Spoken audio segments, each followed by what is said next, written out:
Bertemu kembali dengan saya, penginjil Calvin Renata, di dalam pelayanan Reform Legacy Academy. Saya berharap saudara berada dalam keadaan yang sehat dan baik, karena kita masih berada dalam situasi pandemi. Dan saudara, ini adalah satu short lecture, satu pelayanan baru di dalam pelayanan Reform Legacy. Dan saya melalui pelayanan ini akan menjelaskan beberapa istilah-istilah yang mungkin selama ini tidak pernah saudara ketahui, istilah-istilah yang mungkin membingungkan dan membutuhkan satu klarifikasi. Kali ini saudara menjelang momen Paskah, mengingat akan kematian Tuhan Yesus. Saya ingin mengajak kita merenungkan satu istilah yang dikenal di dalam teologi sebagai active and passive obedience of Christ. Ketaatan Kristus yang aktif dan pasif. Nah saudara, apa ini ketaatan Kristus yang aktif dan pasif? Bagi kita mungkin gampang untuk melihat, memahami bahwa Kristus di dalam ketaatannya adalah ketaatan yang aktif. Tetapi sebenarnya saudara, para teolog melihat di balik ketaatan Kristus kepada Bapa, di situ juga ada disebut dengan ketaatan yang pasif. Passive obedience dan juga active obedience. Saya akan menjelaskan terlebih dahulu apa yang bukan sebagai passive obedience, karena ini sesuatu yang sangat gampang disalah mengerti. Saudara, ketika kita mendengar istilah passive obedience, ketaatan yang pasif, saudara jangan berpikir Kristus itu taat kepada Bapa dengan bersungut-sungut, dia dengan tidak rela, dia dengan hati yang berat untuk taat kepada Bapa. Bukan saudara, istilah itu bukan menunjuk kepada hal yang demikian. Hal kedua yang juga seringkali disalah mengerti orang ketika mendengar istilah passive obedience, ini bukan menunjuk kepada satu perubahan di dalam diri Yesus. Oh, dulu Yesus kecil, ketaatannya pasif, lalu makin dewasa dan makin dia mengerti kehendak Bapa, lalu ketaatannya menjadi ketaatan yang aktif. Juga tidak. Ini dua kesalahan orang melihat definisi tadi ketaatan yang aktif dan pasif. Lalu apa saudara arti ketaatan aktif dan pasif ini?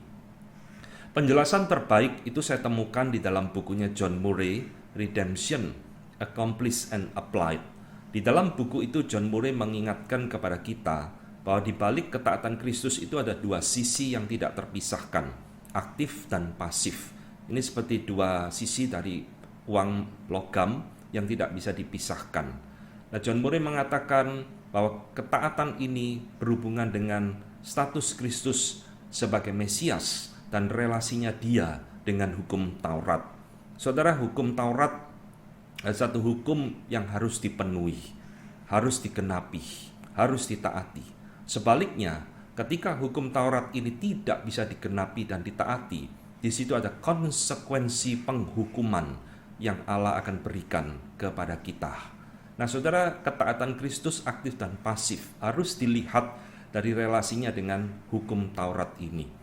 Sebagai Mesias, dia datang untuk menggenapkan hukum Taurat. Tetapi pada saat yang sama, hukum Taurat itu telah dilanggar oleh kita. Ya, harus ada konsekuensi penghukuman. Maka ketaatan Kristus ketika dia menggenapkan tuntutan hukum Taurat ini, itulah yang disebut dengan ketaatan secara aktif. Dan kerelaan Kristus menanggung hukuman daripada hukum Taurat yang seharusnya ditimpahkan kepada kita, itulah yang dikenal dengan istilah ketaatan Kristus secara pasif. Jadi saudara sekarang mengerti ya, bahwa ketaatan aktif dan pasif ini bukan kadang-kadang Yesus aktif, kadang-kadang Yesus pasif, tidak. Ini dua-duanya berjalan berbarengan, tidak bisa dipisahkan di dalam diri Kristus, karena di dalam relasinya dengan hukum Taurat, dua-duanya ini berjalan bersama-sama. Nah saudara, inilah short lecture kita kali ini. Saya harap ini bisa memberikan satu penjelasan kepada saudara untuk semakin mengerti firman Tuhan dengan lebih baik, lebih rindu untuk belajar firman Tuhan. Dan saya selalu berpesan kepada saudara, jadilah orang Kristen yang rindu belajar firman Tuhan dengan benar. Jangan hanya mau mencari nubuat-nubuat yang tidak jelas, jangan hanya terus merindukan mujizat-mujizat yang tidak karu-karuan, tetapi carilah kebenaran firman Tuhan, pengajaran yang benar, supaya saudara boleh bertumbuh dengan sehat di dalam pengenalan akan Allah. Nantikan short lecture yang berikutnya. Tuhan memberkati.